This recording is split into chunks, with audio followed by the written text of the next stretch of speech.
I have a message from the President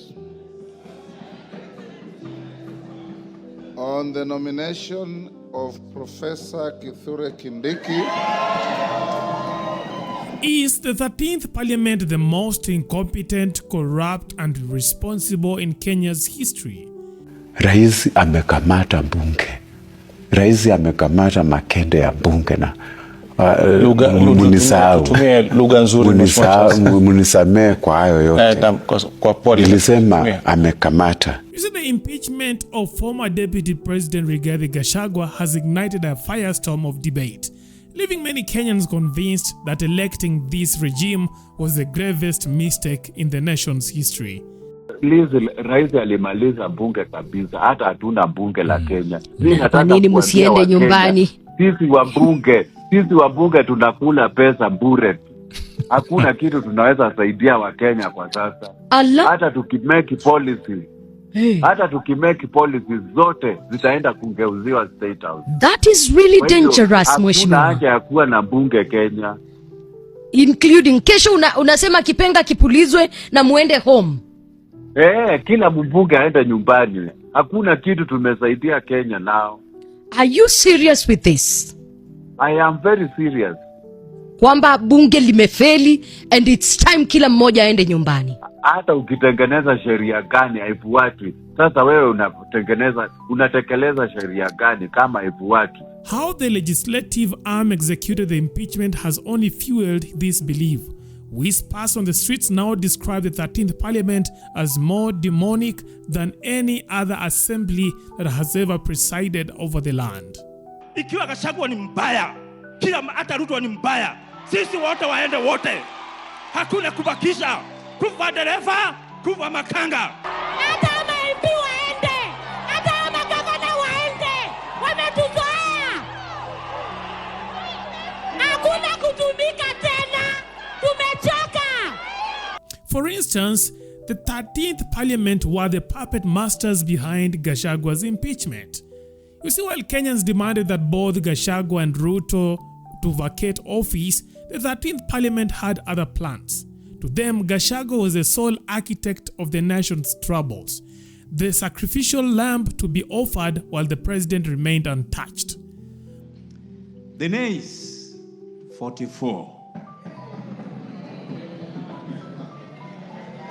Abstentions, 1. And the ayes, 281.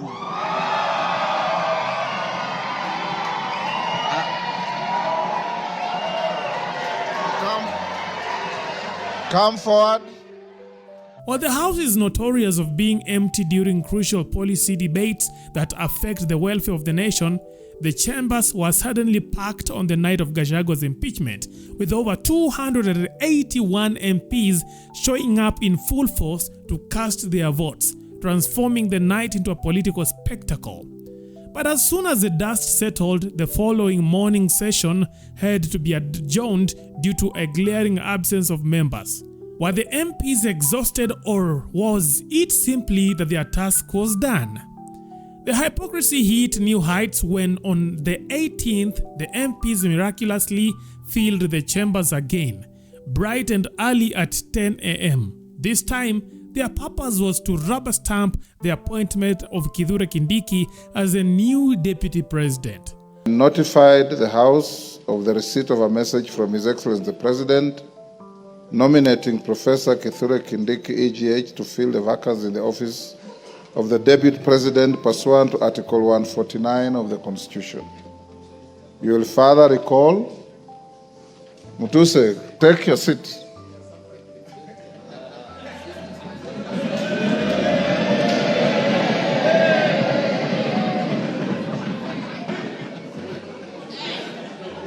They danced and cheered in jubilation, treating the event as a victory party.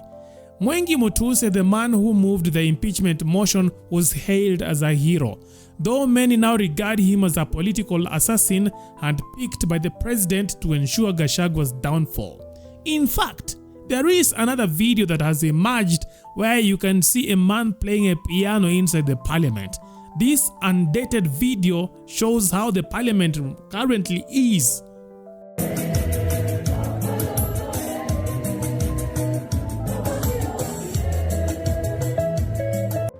But for Parliament, if we ever doubted that our Parliament is under capture by the executive, a very overbearing executive, last night was our evidence, was proof that our Parliament is dancing to the tune of the executive. Now, according to Eugene Wamalwa, the legislative body has become nothing more than an extension of the president's will. He's holding parliament by the balls. Wamalwa remarked bluntly, suggesting that MPs no longer exercise independent judgment. Instead, their decisions, whether right or wrong, are geared toward pleasing one person, the president himself. And for the parliamentarians, as long as the commander-in-chief is satisfied, the welfare of the people becomes an afterthought. A very overbearing executive, last night was our evidence, was proof that our Parliament is dancing to the tune of the executive, both the National Assembly and the Senate. There was no reason why these proceedings could not have been postponed until Saturday. What was the hurry?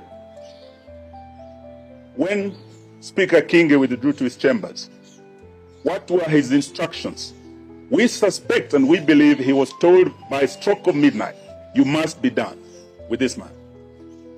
And that is what happened. The law is clear. The rules are clear. If they had a special committee, they had 10 days. We do not have a limitation for the plenary. Why was the Senate hurried to crucify this man and bury him politically?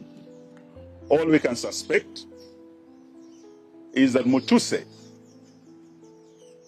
was just a hired assassin on a mission. And that was evident throughout cross-examination. And we must thank His Excellency the Deputy President's lawyers. They brought out the truth that, and this is what Senator Wambua asked Mutuse, whose motion is this? You could tell he was not the owner of the motion. He was just a gun for hire. And through cross-examination, that became very evident. The other reason why many believe that this parliament is cursed is because it is the 13th parliament. According to Pastor T. Mwangi, he offered a curious explanation. It lies in the number 13. In biblical symbolism, the number 13 represents rebellion, sin, and lawlessness.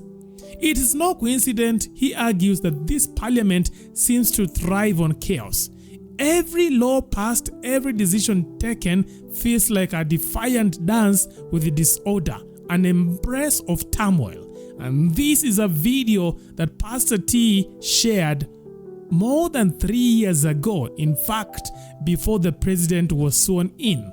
If the day they made the ruling of the 5th president, so that man will need double grace to rule. Because on the day of his inauguration, that number, and the parliament is dealing with that number, is conflict. It takes double grace. Now, don't think I was on the other side. Now you're saying, Nika pastor najicomfort. Kubali ishe. We are Kenyans. The same song we are singing, we sang 10 years ago.